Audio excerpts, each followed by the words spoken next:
In 1980, if you wanted to buy the median-priced home in America, the traditional 20% down payment was about $7,000. Today, that same 20% down payment on the median home is $84,000. That's 12 times higher. And here's what makes this particularly challenging. While down payments went up 12 times, median wages only went up about 5 times. The math doesn't work anymore the way it used to.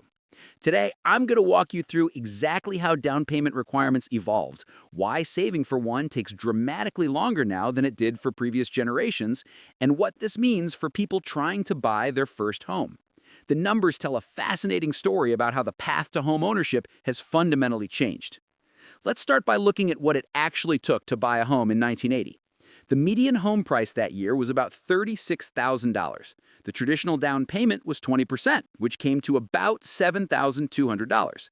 Now, $7,000 wasn't pocket change in 1980, but let's put it in context.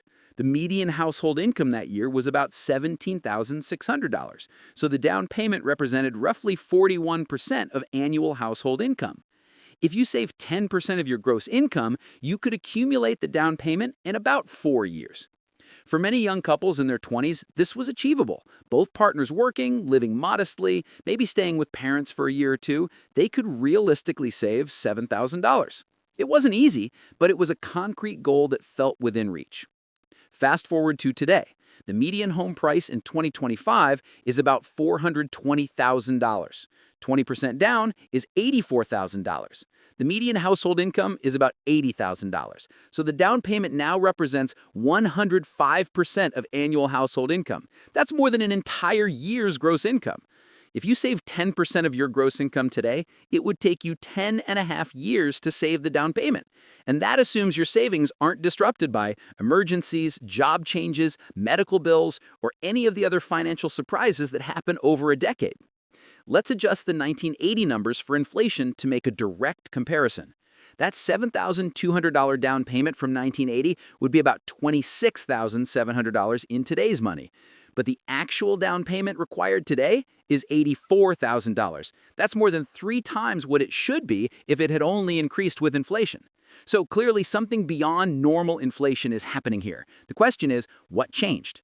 Let's look at some realistic scenarios for how long it actually takes to save a down payment under current conditions. Scenario 1. Single person, median income. If you're single, making $45,000 per year, roughly half the median household income, and you're aggressive about saving, you might be able to save 10% of your gross income, which is $4,500 per year. At that rate, saving $84,000 would take 18.5 years. Now, realistically, you might increase your income over those years through promotions or career changes, but you're also likely to have major expenses that disrupt savings: medical emergencies, car repairs, family obligations. And remember, while you're saving, home prices are likely continuing to rise, extending the timeline further. Scenario 2. Couple, median household income. A couple making the median household income of $80,000 might be able to save 15% of their gross income if they're very disciplined. That's $12,000 per year. At that rate, saving $84,000 takes 7 years. More achievable than the single-person scenario, but still a significant timeline.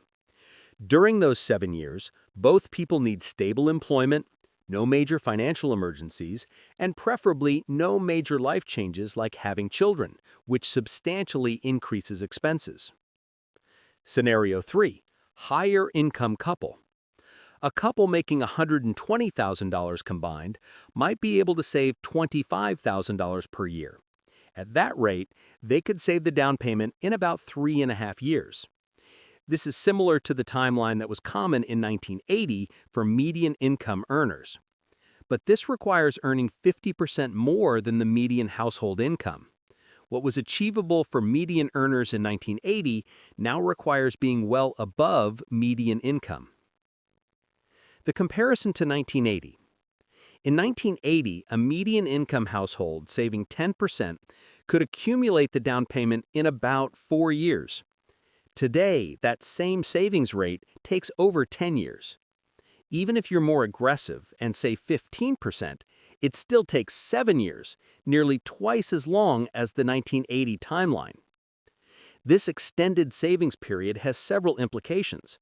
People buy homes later in life, often in their 30s rather than their 20s.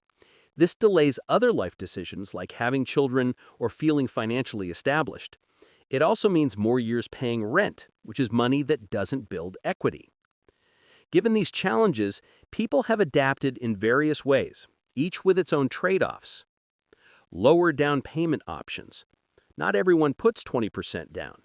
FHA loans allow down payments as low as 3.5%. On a $420,000 home, that's about $14,700, much more achievable than $84,000.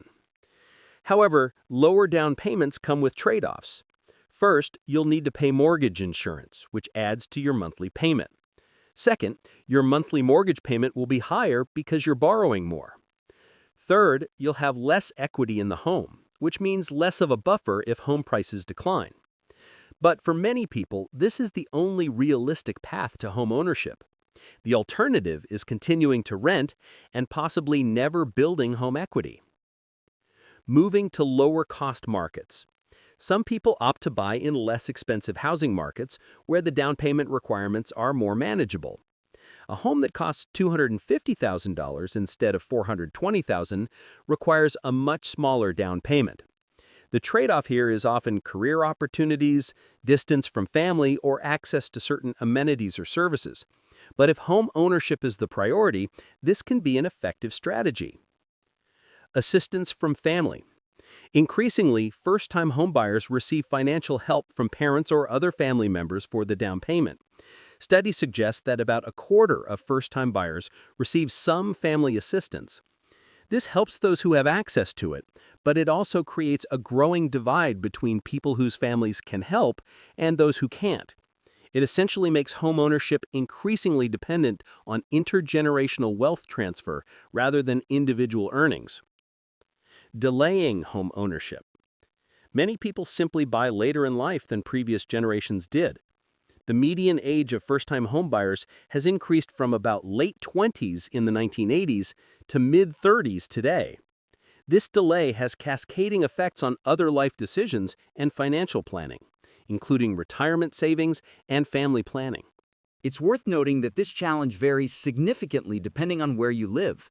In some markets like San Francisco, Seattle, or Boston, the median home might be $700,000 to over $1 million. A 20% down payment there is $140,000 to $200,000 or more. The timeline for saving that amount is proportionally longer unless you're in a very high-income bracket. In other markets, like many cities in the Midwest or South, median home prices might be $200,000 to $300,000. The down payment is $40,000 to $60,000, still substantial but more achievable than in coastal markets. This creates significant geographic variation in when and whether people can buy homes. Someone with the same income might find home ownership achievable in one city but completely out of reach in another. These changes in down payment requirements have broader implications for the housing market and society. First, home ownership rates among younger adults have declined. In 1980, about 45% of people under 35 owned homes. Today, it's closer to 37%. The extended time needed to save a down payment is a significant factor in this decline. Second, there's a growing divide between people who own homes and those who rent. Home ownership builds wealth through equity and appreciation. If home ownership is increasingly difficult to achieve, wealth inequality grows as homeowners benefit from appreciation while renters don't build equity. Third, the rental market remains strong because people who might have bought homes in previous generations are renting longer or indefinitely. This sustained rental demand keeps rent prices elevated. These aren't judgments about whether these changes are good or bad, they're observations about how the system has evolved and its effects on different groups. Down payments went from $7,000 in 1980 to $84,000 today because home prices increased 1,167%, while wages only increased 355%. What took about 4 years to save in 1980 now takes 10 years or more for median income households. The math fundamentally changed. This extended timeline affects when people buy homes, which in turn affects other major life decisions. It's created adaptations like lower down payment options, geographic relocation, increased family assistance, and delayed homeownership. Each approach has trade-offs, and none fully replaces the accessibility that existed in 1980. Understanding these numbers helps make sense of why the path to homeownership looks so different today than it did for previous generations. If you found this breakdown helpful, share it with someone who's trying to save for a home. Leave a comment about your experience or what housing costs look like in your area. And subscribe for more videos explaining how financial milestones have evolved over time. I'll see you in the next one.